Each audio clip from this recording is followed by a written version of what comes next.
ကဘာပေါ်မှာ AI tools ပေါင်း1000ကျော်တိရှိနေပြီးတော့အဲ့ဒီထဲမှာတိကိုတိထားမယ် AI tools 9ခုကိုပြပေးပါမယ်အခုကဘာမှာ AI tools တွေဘယ်နှခုရှိနေပြီလို့ထင်ပါတယ်လဲစစ်တမ်းတွေအရကဘာပေါ်မှာ AI tools ပေါင်းအခု1000ကျော်တိတောင်ရှိနေပြီလို့ပြောပါတယ်အဲ့ဒီထဲကမှာအားလုံးအတွက်တိကိုတိထားမယ် AI tools 9ခုကိုဆွဲထုတ်ပြီးတော့ပြမယ်ဆိုရင်စိတ်ဝင်စားလား Number 1 Notion AI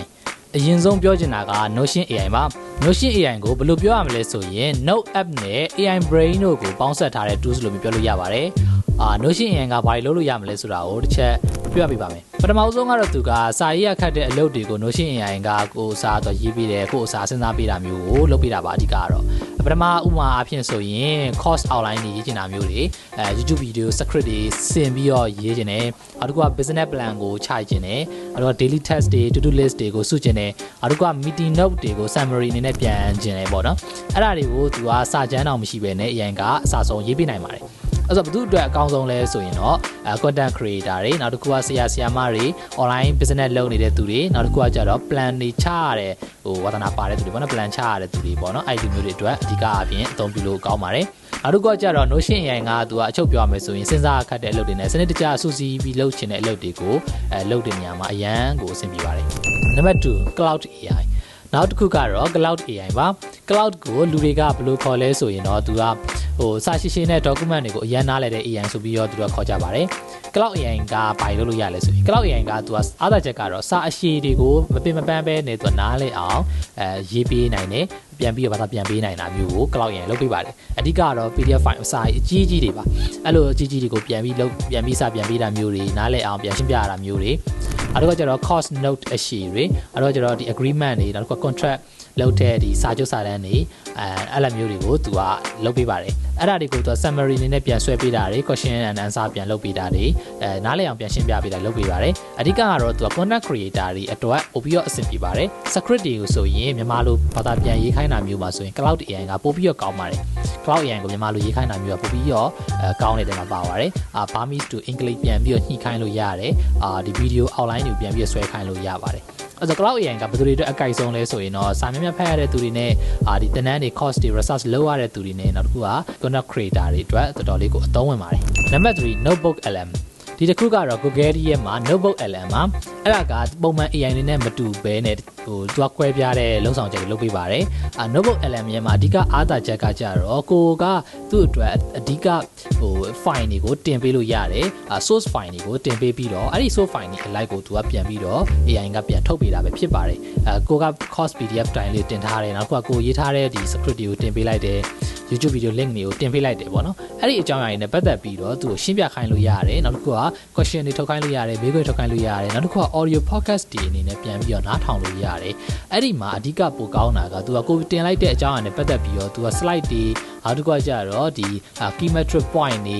အဲ့ဒါတွေကိုပြန်ပြီးတော့ထုတ်ပြီးလို့ရပါတယ်အဲ့ဒါဆိုတော့တော်တော်လေးသူကအဆင်ပြေတယ်ပေါ့နော်ဆိုတော့ဒီ AI ကိုဘယ်သူတွေကအသုံးပြုလို့အကောင်းဆုံးလဲဆိုရင်တော့ကျောင်းသူကျောင်းသားတွေနဲ့ဆရာမတွေအတွက်ကတော့တော်တော်လေးကိုကောင်းပါတယ်နောက်တစ်ခုကကြတော့ဒီ course တွေကို create လုပ်ရတဲ့ course creator တွေ knowledge sharing page တွေဆိုရင်ဒီ Notebook LM ကတော်တော်လေးကိုအသုံးဝင်တဲ့ AI ပဲဖြစ်ပါတယ် Number 4 Perplexity AIနောက်တစ်ခုကကြတော့ Perplexity AI ပဲဖြစ်ပါတယ်အဲ့ဒီ Perplexity AI ကဘယ်လိုမျိုးခေါ်ကြလဲဆိုရင် Google ပါမယ် AI ပါမယ်ပြီး reference တွေအကုန်လုံးပေါင်းထားတဲ့ဟာလို့သတ်မှတ်လို့ရတယ်ပေါ့နော် Perplexity ရဲ့မှာအားသာချက်ကသူက website တွေကနေအချက်လက်ကိုရှာပေးနေမှာပို့ပြီးတိကျတဲ့ source link တွေကိုပါသူကပြပေးတယ်ပေါ့နော်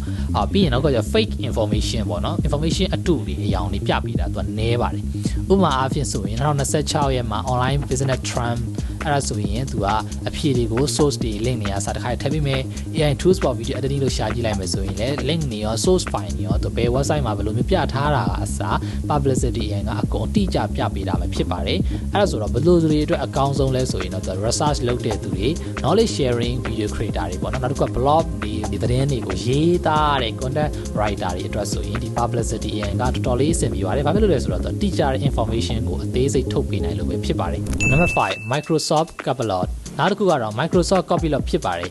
အဲ့ဒါကကြတော့ Microsoft ကထုတ်တာဖြစ်တယ် Microsoft ရဲ့မှာ product တွေဖြစ်တယ် Word Excel PowerPoint ဒီမှာပါတန်းပြီးတော့သုံးလို့ရတဲ့ AI ပဲဖြစ်ပါတယ် အဲ့ဒီ catalog နဲ့ Microsoft Word Excel PowerPoint တွေဘာလို့မျိုးတွဲသုံးလို့ရတယ်လဲဆိုရင် Word မှာဆိုရင် articles တွေ letter တွေကို auto ရေးခိုင်းလို့ရတာမျိုးတွေနောက်တစ်ခုက Excel မှာဆိုရင် formula တွေ analysis တွေလုပ်ပေးလို့ရတယ်နောက်တစ်ခု PowerPoint မှာဆိုရင်လည်း slide တွေကို auto ရေးခိုင်းလို့ရမယ်နောက်တစ်ခုကじゃ email မှာဆိုရင်လည်းသူကဒီ reply ပေါ့နော် email reply လုပ်တာကိုသူ auto ရေးပေးလို့ရတယ်ပေါ့နော် okay အဲ့ဒါဆိုတော့သူက office မှာလုပ်ရတဲ့သူတွေအတွက်ကတော့ဒီ